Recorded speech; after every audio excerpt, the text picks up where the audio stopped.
Dans ce problème, nous avons trois charges ici. Donc Q1, Q2, Q3. Q1, on a ici sa charge. Q3, sa charge. Q2, sa charge. Celle-là est positive, positive, négative. On veut savoir la force électrique résultante sur la charge numéro 2, donc Q2. Donc, si on regarde ça, le moins et le plus ici vont s'attirer. Ça veut dire que ici, cette force-là, le 3 sur 2 va être comme ça. Donc, la force de la charge 3 sur la charge 2. Là, je mets pas les indices et pour électrique parce que là, on travaille juste avec les forces électriques, donc on le sait. Donc, ça va être comme ça. Tandis que la force positive, ici, la charge positive sur elle va plutôt la pousser. Donc, la pousser comme ça, je peux le transférer de ce côté-là. Ça va être plus facile quand va venir le temps de décomposer ma force. Donc, ici, c'est 1 sur la 2, comme ça. Okay, parce que dans le fond, elle est ici, donc la flèche, elle serait comme ça, mais on la transpose ici, parce que ici, l'angle qu'il va avoir, c'est le même angle qu'ici. Même angle qu'ici. Bon. Ici, on m'a dit que entre 1 et 3, c'était 8 mètres, qu'elle était vraiment au milieu de cette distance-là, donc 4, 4. C'était à 3 mètres, celle-là ici, de la verticale ici. Tout de suite, 3, 4, 5. Sinon, tu fais Pythagore, si tu t'en rappelles pas, le fameux triangle 3, 4, 5. Donc, ça ici, ça serait 5,01 mètres. Donc là, ça me donne mes distances entre mes charges. Donc, c'est la distance entre là et là, c'est 5 mètres. Entre là et là, c'est 5 mètres. Je vais en avoir de besoin. Parce que, pourquoi? Ça ici, ça va être R1, 2. Puis ça ici, ça va être R, dans le fond, 2, 3. Donc, entre ces deux charges-là. On va aller chercher l'intensité de ces forces-là avec l'équation qu'on connaît de la loi de Coulomb. Donc, on va aller chercher l'intensité de la force. On va commencer par la 1, 2, comme ça. Donc, c'est ça, Q1, Q2, R1, 2 au carré. C'est quoi? Ben, c'est 8, 9, 9 fois 10 à la 9 comme ça. Avec les deux charges. Donc, Q1, c'est 5 fois 10 à la moins 6. Avec l'autre 2 qui est de 1,0 fois 10 à la moins 6. Comme ça. On obtient... excusez, il manque ça. R carré, je vais aller vite. Le R carré, ben, c'est 5,0 au carré. Et là, on a la force 1, 2. Donc, l'intensité, parce que la façon qu'elle est, on le sait, est comme ça. Donc, la force 1, 2, elle va être de 1,798 fois 10 à la moins 3 newton. Donc, c'est la force ici, l'intensité de cette force-là. Maintenant, si je fais F3, 2 comme ça, c'est Q... Donc là, ça va être la 3 avec la 2, avec le R ici, 2, 3 au carré. Là, si je regarde ça, ben c'est 8,99 fois 10 à la... c'est à la plus 9, excusez. Ça, Q3, c'est quoi? Ben c'est la même charge. Sauf qu'elle est négative, mais ici, on la met quand même pour l'intensité. On la met positive. Parce que c'est l'intensité, il n'y a pas d'histoire de signe avec nos charges pour se faire ça. Donc, comme ça. Et c'est le même 5, parce que c'est le même triangle qui est de l'autre côté, au carré. Et là, on va trouver que F3,2, mais c'est la même intensité. Okay. Mais elle est par là. Donc, c'est la même intensité. Maintenant, on a nos intensités.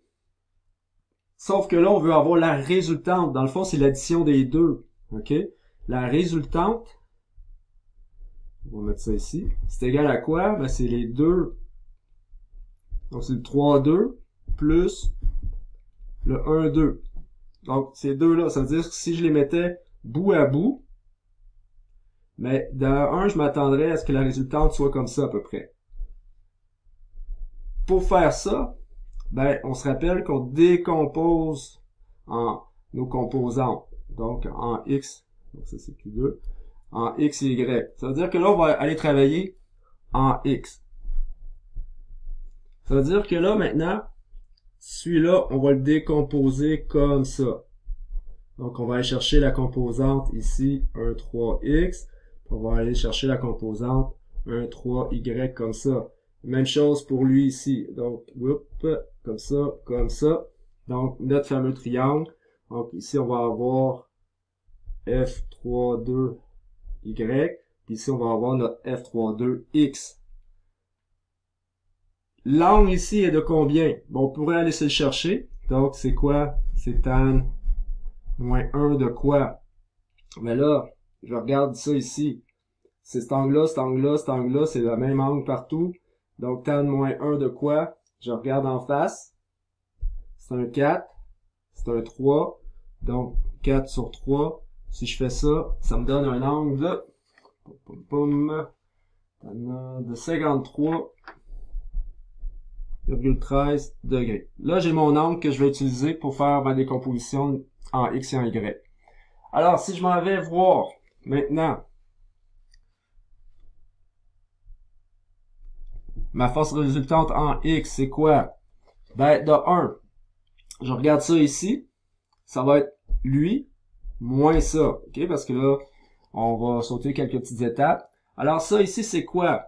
Ben, c'est un cos. Donc, ça va être mon F13, ok? Cos de 53 degrés, moins F32, cos de 53 degrés, comme ça. Maintenant, si on va remplacer F1, excusez, ça c'est F12, ça c'est F12, parce que là ça a fait comme une drôle d'affaire, donc c'est F12, F12, comme ça. Bon, donc F12. F12 c'est quoi? C'est 1,798 fois 10 à la moins 3 fois cos de 53 degrés moins 1,798 fois 10 à la moins 3 cos de 53 degrés. Ah, on voit c'est pareil, donc c'est 0. Donc en X, les deux forces s'annulent. Donc, elle va pas bouger en X, cette affaire-là, ici. Donc, 0. On s'en va voir en Y. Delta F, Y. Qu'est-ce qui se passe? C'est F, dans le fond, un 2 encore, mais là, dans ce cas-ci, c'est sin. Sin de 53 degrés. Oh, là, on va aller voir pour mes signes, parce que là, je viens d'aller vite. Je regarde ça. F12, Y va être vers le bas. Donc, ça va être négatif. Ici, celle-là aussi va être négatif. Donc, ça, F32 comme ça. Sin de 53 degrés. Ça, je regarde le temps, vite, parce que j'ai seulement 15 minutes. Alors, pour faire ça, on va aller en remplacer. Donc, négatif F12, c'est 1, 7, 9, 8 fois 10 à la moins 3 fois sin 53 degrés moins 1, 7, 9, 8 fois 10 à la moins 3 sin de 53 degrés comme ça. Ça va donner, il va avoir une résultante ici, là. OK? Il va avoir quelque chose. Parce que si je fais ce calcul-là, je vais arriver, dans le fond, à négatif 2,88 fois 10 à la moins 3 Newton. Alors, c'est qu'est-ce qu'on c'est en train de me dire, effectivement, tantôt, quand j'ai fait mon schéma, je prédisais que ce serait comme une force résultante vers le bas, comme ça. Effectivement, le moins est en train de me dire que c'est vers le bas. Ça veut dire qu'ici, la force résultante sur Q2, donc la force résultante sur la charge 2, donc Q2, est 2. Mais là, avec les chiffres significatifs, on s'en vient voir là, c'est deux chiffres significatifs. Donc 2,9 fois 10 à la moins 3 newtons vers le bas. Comme ça. Donc là, ça serait notre réponse.